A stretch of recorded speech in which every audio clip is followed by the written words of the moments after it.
This is Mrs. Eichhoff, and I am here in the Peace Planet at Free Orchards Elementary with two students who are in the 5th grade, and they are going to put this brain together.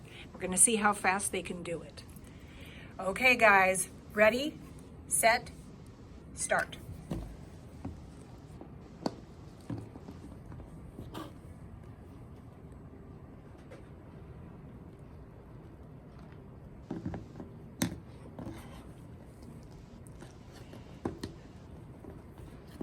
Looks like we have the cortex over here on the right, and the limbic system and the cerebellum is all put together by the student on the left.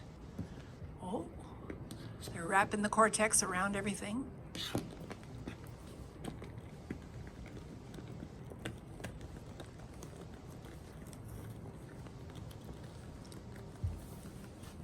Ooh.